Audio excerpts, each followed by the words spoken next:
किसानों के मुद्दों पर खास बातचीत के लिए हमारे साथ मौजूद हैं गौतम बुद्ध नगर से किसान नेता चौधरी शौकत अली चेची। चौधरी शौकत अली चेची किसान एकता संघ में राष्ट्रीय उपाध्यक्ष के तौर पर कार्य कर रहे हैं। वहीं राजनीति की बात करें तो ये उत्तर प्रदेश समाजवादी पार्टी पिछड़ा वर्ग में सचिव भी हैं। आइए इनसे खास बातचीत करते हैं। स्वागत भाई, विजन लाइव में आपका बहुत बहुत स्वागत है। धन्यवाद आपका और आपके चैनल का।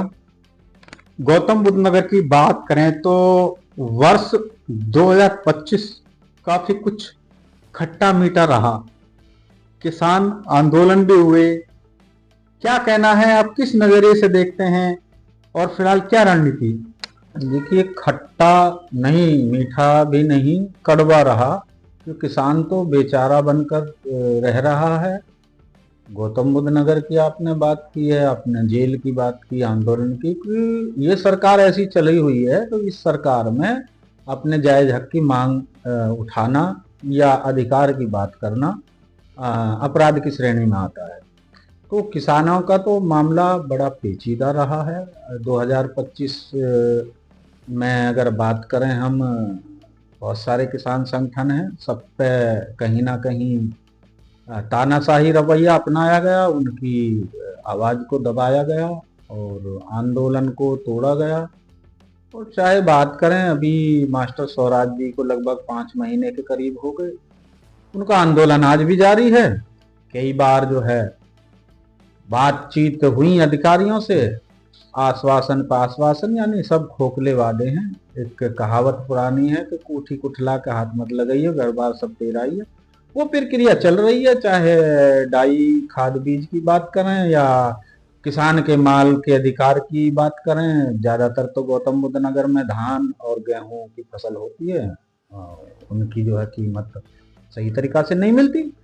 तो 2025 में गौतम बुद्ध नगर में तो किसानों की हालत पूरे तरीका से दयनीय रही है। चाहे उसका मामला हो 64% का, बैकलीज का मामला हो, 10% आबादी हो, मुआवजा नहीं बढ़ाया गया। तो कुल मिला के बात यह है कि किसानों के लिए 2025 गौतम बुद्ध नगर में कड़वा रहा।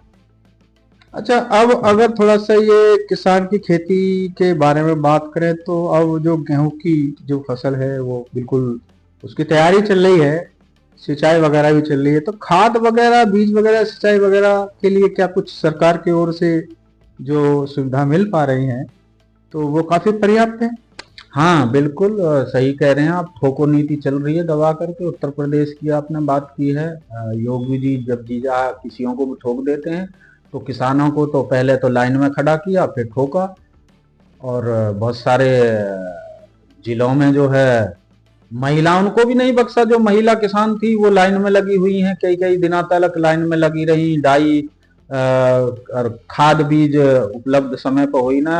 और खरपतवार नाशक, कीटनाशक दवाइयों की बात करें तो वो भी 3 गुने रेट में मिल रही हैं। जबरदस्ती जो है उनके साथ में, चाहे यूरिया अगर किसान लेता है तो एक आधार कार्ड पे 2 बैग देते हैं और उसमें लगेज जरूर देने कि भाई इसमें कैनाजाइम लो, आप जो है काल्टाप लो, आप जो जिंक लो, आप जो है फेरस लो और नैनो लो। अगर नहीं लेते हैं तो उनको, किसानों को नहीं दिया जाता। आधार कार्ड तो एक ऐसी चीज है कि जो हर इंसान की जो है सारी प्रॉपर्टी, संपत्ति सब उससे अटैच होती है। तो लगता है कि किसानों की संपत्ति को अटैच करने की एक प्रक्रिया है आधार कार्ड के माध्यम से, और बाकी लाठियां तो बांधी जा रही हैं। किसान को जो है 20 बैग यूरिया के चाहिए या डीएपी के चाहिए, लेकिन एक आधार कार्ड पे 2 उनको दिए जा रहे हैं। तो काफी संघर्ष रहा है। और उत्तर प्रदेश की बात करें या कहीं की भी, तो किसानों को तो टॉर्चर किया है इस सरकार ने। जैसा आप करें कि समय से जो है डाई खाद ये पर्याप्त मात्रा में जो नहीं मिल पा रहे हैं, जो कि सरकारी केंद्र हैं, तो इसके लिए कुछ आपने सरकार से कोई मांग की है या कोई ऐसा मांग पत्र सौंपा है? कई बार मांग पत्र गए हैं। हमारे राष्ट्रीय अध्यक्ष सोरन प्रधान जी ने भी दिया है और संगठनों ने भी दिया था। और मैं अपनी बात करूं तो पहला यूरिया जो मैंने लिया था गेहूं के लिए, तो पहला यूरिया बड़ी मुश्किलों से मिला था। मुझे जिले बुलंदशहर से लेकर के आया था और अब का जो यूरिया मैं लेकर के आया हूँ उनकी बार हरियाणा से लेकर के आया हूँ। तब की पहले कभी भी मैं या तो कासना से लेकर आया या सूरजपुर से लेकर आया, ज्यादा करे धनकौर से लेकर आया, लेकिन अब के तो अलग अलग जिलों से मुझे लाना पड़ा।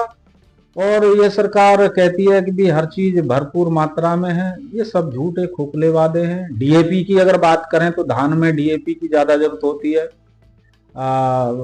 और गेहूं में भी डीएपी की जरूरत होती है, तो उसमें भी ऐसा ही हुआ। उसमें भी जो है भाग दौड़ करके ही किसान जो है सही समय पर अपनी फसल भी की बिजाई नहीं कर पाया, फसल में सही समय पर लागत नहीं लगा पाया। तो ये चीज़ें 2025 जो है बहुत मुश्किल से किसानों का गुजरा है। और जो खरपतवार नाशक और कीटनाशक दवाइयाँ जबरदस्ती लपेटी गई और उनकी 3 गुना कीमत पर, तो किसान फिर मैं यही कहूँगा कि बेचारा बन करके उसने जो है अपने पिछले साल को गुजारा है। यानी कि जिस दर्द को लेकर के किसान सोता है उसी दर्द को लेकर के जागता है। अच्छा, जो पर्याप्त मात्रा में आप कह रहे हैं यूरिया गौतम बुद्ध नगर में नहीं मिल पा रहा है और बता रहे हैं 2 बैग ही मिलते हैं जो सरकारी कोटा है उससे आधार कार्ड के आधार पर, तो क्या कभी इसकी जो मांग है और दूसरे किसान संगठन और आपके किसान संगठन है उच्च स्तर पर भी पहुंचाई है, मुख्यमंत्री स्तर पर? देखिए, मैं जो है बात करूं, आपने शायद वो खबर प्रकाशित की थी, संसद सत्र चल रहा था और माननीय सांसद नरेश उत्तम पटेल जी को मैंने वो सुझाव पत्र दिया था जिसमें ये सारी चीज़ें थी। और रुचि वीरा जी जो सपा की सांसद हैं मुरादाबाद से, उनको भी मैंने ये मांग पत्र दिया था। और उन्होंने रुचि वीरा जी के बारे में तो मुझे जानकारी नहीं है, लेकिन माननीय सांसद नरेश उत्तम पटेल जी ने वो संसद में वो मुद्दा उठाया और उन्होंने अपने जिले का भी जिक्र किया। तो कुल मिला के बात यह है कि बहुत सारे किसान संगठनों ने इस मुद्दे को उठाया और जो विक्रेता हैं, जो इसके डीलर हैं खाद डाई बीज के, उन्होंने भी अपनी बातें रखी है, लेकिन ये सरकार में सुनने वाला कोई नहीं है। ये जो है खाने के दांत और हैं, दिखाने को और हैं। ये सरकार उद्योगपतियों की है, ना कि किसानों की।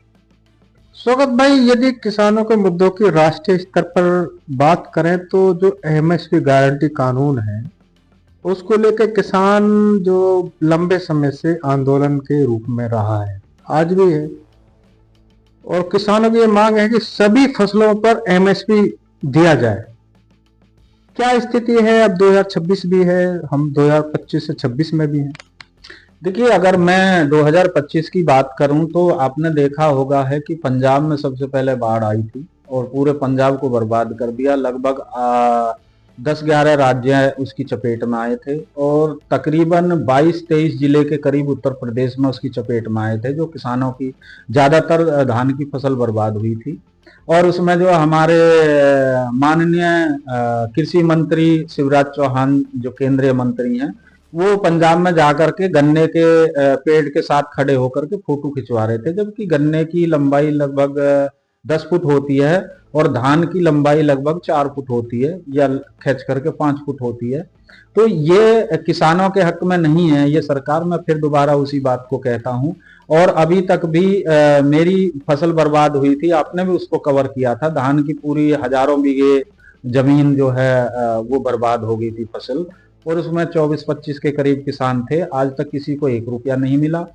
और तकरीबन ये जो 10-11 राज्यों में फसल बर्बाद हुई थी, यानी कुल मिलाकर के 14-15 लाख करोड़ रुपए का किसान के जान माल की क्षति हुई थी। मेरे ख्याल में शायद 10% या 8% किसानों को कुछ दिया होगा, बाकी 90% किसानों को इस सरकार ने कुछ नहीं दिया।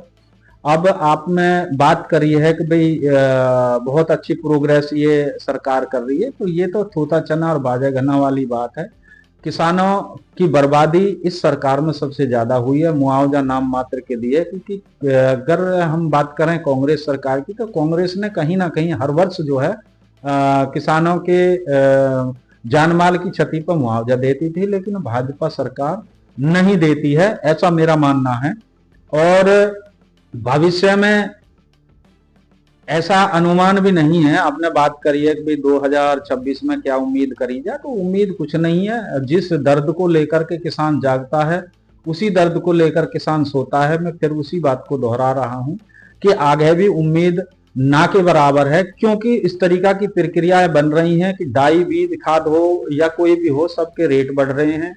बताइए, बाउंडिंग लगा दी गई है। उत्तर प्रदेश सरकार में जो है, जब से योगी जी की सरकार आई है, लगभग 15 शर्तें लगा दी किसान जब अपने माल को बेचेगा सरकारी कोटे पे, जबकि उससे पहले की जो सरकार थी उसमें कोई शर्त नहीं थी। किसान अपनी ट्रॉली भर के सरकारी कांटे पर ले जाकर आया और बिगर शर्त के उसकी तुलाई हो जाकर रही, उसकी पेमेंट भी सही समय पर मिल जा रही। गन्ने की अगर बात करें तो योगी सरकार ने ढोल बजाया या मोदी सरकार ने ढोल बजाया कि भाई हमने 30 रुपए गन्ने का बढ़ा करके और 400 रुपए कर दिया है, जबकि लगभग 400 से ऊपर की तो लागत ही किसान की आ रही है। उसमें भी अगर मैं बात करूं तो कुछ किसान वहां के ये कह रहे थे कि भाई 3 रुपए का तो इन्होंने जो है अलग से चार्ज लगा दिया, जो 30 रुपए तो वहां खत्म हो गए। तो किसान को मिला क्या? कुछ नहीं मिला, जबकि कम से कम 500 रुपए गन्ने के मूल्य होना चाहिए। आपने बात करी है कि भी एमएसपी की, अगर सभी फसलों पर एमएसपी ये सरकार जो कर देती है, जबकि माननीय नरेंद्र मोदी जी जब उत्तर प्रदेश गुजरात के मुख्यमंत्री थे तो वो उन्होंने ही मनमोहन सिंह सरकार को लेटर लिखा था और उन्होंने किया था कि भाई सभी फसलों पर एमएसपी गारंटी कानून बनना चाहिए। फिर उन्होंने ये भी वादा किया था, आप क्लिप देख सकते हैं उनकी निकाल करके, कि हमारी अगर सरकार केंद्र में आएगी तो हम सभी फसलों पर एमएसपी पे गारंटी कानून देंगे।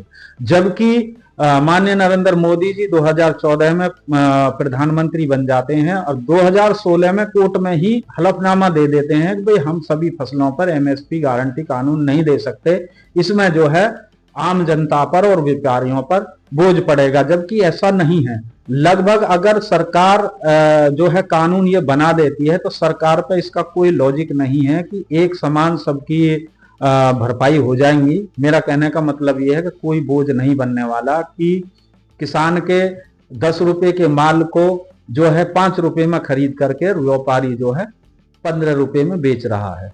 अगर उस पर कंट्रोल हो जाएगा तो वो 10 रुपए के माल को 10 रुपए में ही बेचेगा। इसमें ना आम जनता का नुकसान होगा, ना व्यापारी का, और किसान का इसमें लाभ होगा। तो ये समस्याएं किसानों के साथ में हैं। आगे आने वाला समय क्या गुल खिलाएगा ये देखना समझना बाकी है। अच्छा, आप ये करें कि किसानों को उनका जो वाजिब हक है वो नहीं मिल पा रहा, जो तमाम सुविधाएं जो मिलनी चाहिए तो सरकार कह रही है वो नहीं मिल पा रही, चाहे खाद हो बीज हो। अब यहाँ हम सवाल अगर ये उठाकर देखें कि उत्तर प्रदेश एक ऐसा राज्य है जो कि एक राजनीतिक मायने में काफी महत्व रखता है। वर्ष 2027 में विधानसभा के चुनाव भी होने तय हैं।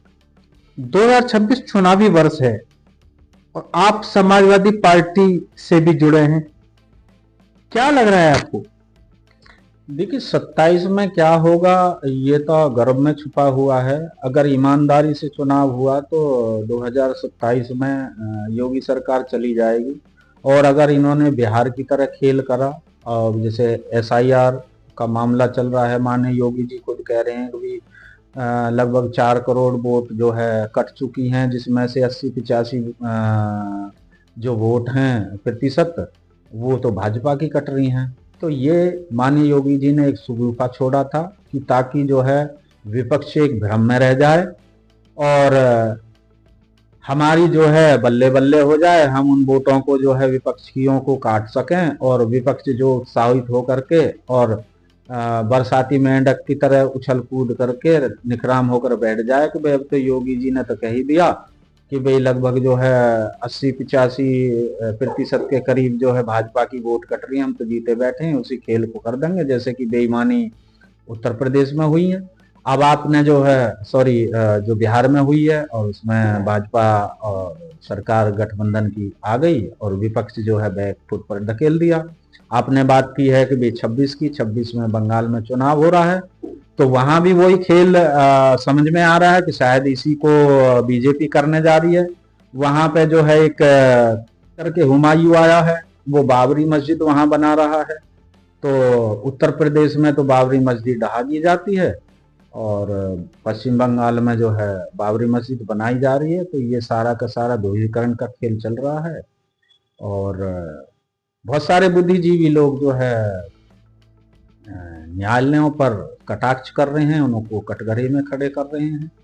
तो 2027 में क्या होगा ये तो आने वाला समय बताएगा, लेकिन इसके बिंदु दो ही हैं। अगर ईमानदारी से चुनाव हुआ तो बीजेपी उत्तर प्रदेश में हार जाएगी, और 2026 में पश्चिम बंगाल में हार जाएगी, और जो बेईमानी की तो उत्तर प्रदेश में कुछ भी हो सकता है और पश्चिम बंगाल में भी कुछ भी हो सकता है।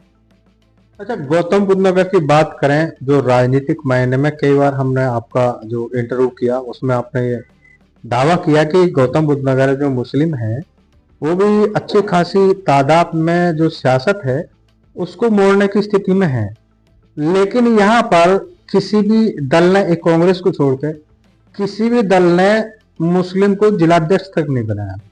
अब आप समाजवादी पार्टी की राजनीति करते हैं तो समाजवादी पार्टी भी तो इग्नोर करती है मुसलमानों को। देखिए, वो आपका बात करने का नजरिया अलग हो सकता है, वो आपका बात करने का अधिकार है, और कहीं ना कहीं बुद्धिजीवी लोग आपकी बात से सहमत भी हैं कि ये चीजें चर्चाएं चली हैं कि भाई गौतम बुद्ध नगर में अच्छी खासी जनसंख्या मुस्लिमों की होने के अनुसार कोई भी मुस्लिम लीडर नहीं है। मैं भी मानता हूं कि कोई मुस्लिम लीडर नहीं है, लेकिन आपने जो इंटरव्यू की बात करी, आपका इंटरव्यू का कहीं ना कहीं वो असर हुआ है, और वो कहीं ना कहीं हाईकमान तक वो बात पहुंची है। गौतम बुद्ध नगर की अगर बात की जाए तो लगभग 2.5 लाख से ज़्यादा मुस्लिम वोटर गौतम बुद्ध नगर में हैं इस समय पे। और माननीय नरेश उत्तम पटेल जी जो सांसद हैं, पहले उत्तर प्रदेश के वो अध्यक्ष रह चुके थे लगभग 10 साल, वो हमारे आवास पे आए थे, और उनसे भी मीडिया ने एक सवाल किया था, तो उन्होंने कहा था कि मैं इस बात को जो है माननीय राष्ट्रीय अध्यक्ष अखिलेश यादव जी के संज्ञान में रखूंगा, और ये कहीं ना कहीं गंभीर बात है, और इतनी अच्छी खासी जनसंख्या होने के अनुसार यहाँ मुस्लिम लीडर होना चाहिए। तो भविष्य में हो सकता है किसी भी मुस्लिम कम्युनिटी के किसी सम्मानित साथी के लिए ये एक पॉजिटिव कदम होगा, और कोई ना कोई ऊर्जावान मुस्लिम के लिए ये एक किरण नजर आएगी कि 2027 में क्या होता है कि या तो कोई लीडर बनाया जाएगा या फिर कोई ना कोई प्रत्याशी खड़ा किया जाएगा, ऐसा मेरा मानना है। क्योंकि माननीय सांसद नरेश उत्तम पटेल जी वो बहुत ही मजबूत समाजवादी पार्टी के नेता हैं, और माननीय श्री अखिलेश यादव जी उन पर भरोसा करते हैं, उनकी बातों को विश्वास में लेते हैं, और ये बातें आगे तक मेरा ख्याल है वो पहुंच भी चुकी हैं, और इसमें कोई ना कोई रणनीति इस 2026 में ही बन जाएगी, ताकि 27 में यहाँ से जो है गौतम बुद्ध नगर की तीनों लोक विधानसभा सीटों में से कोई ना कोई ऊर्जावान किरण निकल कर आएगी। अच्छा, राजनीति से हटकर फिर हम वही किसानों के मुद्दों पर पहुंचते हैं। किसान एकता संघ के राष्ट्रीय उपाध्यक्ष के तौर पर क्या रणनीति है किसान एकता संघ की, ये बताइए। अब जो 2026 में है, क्या कुछ आंदोलन की रणनीति है, और जो आप किसानों से क्या अपील करना चाहते हैं, क्या संदेश देना चाहेंगे? देखिए, हमारे माननीय राष्ट्रीय अध्यक्ष सोरेन प्रधान जी किसान के बेटे हैं, खुद किसान हैं, मजबूती से वो किसानों की आवाज रखते हैं। धरने प्रदर्शन आंदोलनों में हम उनकी उंगली पकड़कर चल रहे हैं, और लगातार मीटिंगें सभा हो रही हैं। बहुत जल्दी एक बहुत बड़ा आंदोलन होने की रूपरेखा तैयार की जा रही है, और एक मीटिंग हुई थी बरौंडी में जिसमें लगभग 11 संगठन के करीब थे, और वो पहल जो है हमारे माननीय राष्ट्रीय अध्यक्ष सोरेन प्रधान जी ने की थी, जिसमें हमारी मुख्य वो मांगे रहेंगी कि भाई 200 किलोमीटर की जो रेंज का जो बाउंडिंग थी वो टूटी जाए। यहाँ के जो किसान के बेटे हैं या मजदूर के बेटे हैं, यानी गौतम बुद्ध नगर के बेरोजगार युवाओं को 40% के आधार पर नौकरी दी जाए। 64% तो बहुत कम रह रहा है, लेकिन वो भी दिया जाए जो बकारा रह रहा है। और बैकलीज का मामला है, 10% का मामला है, और जो मुआवजा 9 साल से नहीं बढ़ा है अभी तक, मुआवजा बढ़ाया जाए। अन्य जो छोटी मोटी समस्याएं हैं जो नज़रों में आ रही हैं, उन सब की मांगों को लेकर एक बहुत बड़ा आंदोलन का रूप होगा। और अभी हमारे माननीय राष्ट्रीय अध्यक्ष सोरेन प्रधान जी ने एक घोषणा की है सभा के माध्यम से कि अगर हमारी बातें नहीं मानी जाएंगी तो हम सबसे पहले यहाँ के जनप्रतिनिधि, सांसद और विधायकों के ज्ञापन देंगे, उनके आवासों पर धरने की रणनीति बनाएंगे और उसके बाद में फिर एक बड़ा रूप आंदोलन का होगा जिसमें आर पार की लड़ाई जाएगी। अगर मांगे फिर भी नहीं मानी गई तो धरना चालू रहेगा और 2027 में वोट का बायकॉट होगा, किसी को कोई वोट नहीं दी जाएगी। ये घोषणा धनकौर में की गई है। अब आगे आने वाला समय क्या गुल खिलाएगा देखना समझना बाकी है, लेकिन किसान संगठन अब इस टाइम पे पूरे देश का, गौतम बुद्ध नगर का ही नहीं पूरे देश का लामबंद हो रहा है, क्योंकि बहुत सारी चीजें ऐसी आ रही हैं, चाहे अरावली का मैटर हो, चाहे बिहार का मैटर हो जो हजारों एकड़ जमीन थी, चाहे कश्मीर का मामला हो, कश्मीर में भी इस तरीका की जो किसानों की जमीन है भूमि छीनी गई, उत्तराखंड की बात हो, और मैं एक चीज पुराना मामला है जो मणिपुर में जो दंगा हुआ था, वहां जो उपद्रव हुआ था वो भी जमीन को लेकर के हुआ था, और उत्तराखंड में भी इस तरीका का मामला हुआ। और इस टाइम पे मैं एक चीज जानकारी और दे दूं, मध्य प्रदेश और महाराष्ट्र और गुजरात में किसान कई महीने से धरने पे बैठे हुए हैं, उनकी जमीनों को भी कहीं ना कहीं जो है मोदी सरकार अपने दोस्त अडानी को देना चाहती है, वहां वो उसके विरोध में धरना किसान कर रहे हैं। हो सकता है कि बहुत जल्दी ही पूरे देश में किसानों का एक जन आक्रोश आंदोलन होगा और इसकी शुरुआत गौतम बुद्ध नगर से दिखाई देती सुनाई देगी, जो केंद्र में जाएगी और केंद्र के माध्यम से पूरे देश में फैलेगी। जितने भी किसान संगठन हैं इस सब के सब अपने अधिकार को लेकर के सड़कों पर उतरेंगे और आंदोलन शांति प्रिय ढंग से होगा, गांधीवादी तरीके से होगा, ऐसा मेरा मानना है। विजन लाइव से बात करने के लिए आपका बहुत बहुत धन्यवाद आपका और आपके चैनल का। मैं आशा करता हूं ये गंभीर जो बिंदु मैंने उठाए आपके माध्यम से केंद्र सरकार और प्रदेश सरकार इसका संज्ञान जरूर लेगी और किसानों के हक अधिकार को दिलाने में आप एक काबिले तारीफ कदम उठाएगी, ऐसी मैं आशा करता हूं। और मैं आपके चैनल को भी धन्यवाद देता हूं कि आप जो है किसानों की बीच बीच में आवाज़ें किसानों के माध्यम से केंद्र सरकार और प्रदेश सरकार तक पहुंचाते रहेंगे। मैं चाहता हूं कि आपका चैनल इसी तरीका से बुलंदियां छूता रहे और आगे बढ़ता रहे। तो ये थे किसान नेता चौधरी शौकत अली चेची। इनसे हमने एमएसपी गारंटी कानून से लेकर कई राजनीतिक मुद्दों पर भी बात की, किसानों का मुद्दों पर ढेर सारी बात की। तो इनका ये साफ कहना है कि किसान एकता संघ जो कि गौतम बुद्ध नगर के महत्वपूर्ण किसान संगठन है, वो विभिन्न मांगों को लेकर जल्दी ही रणनीति बनाकर एक आंदोलन की तैयारी में है और विभिन्न मांगों को लेकर आंदोलन किया जाएगा। इसमें बैकलीज की मांग भी है, दूसरा जो भूमि अधिग्रहण संशोधन कानून है उसको पूरी तरह से लागू कराने की, और 10% प्लॉट जो कि भूमि अधिग्रहण हो जाती है किसानों को उसके बदले में मिलता है। इन तमाम जो मुद्दे हैं इनको लेकर जल्दी ही किसान एकता संघ अपने सहयोगी संगठनों के साथ मैदान में होगा और आर पार की लड़ाई लड़ने के लिए कमर कसी जाएगी।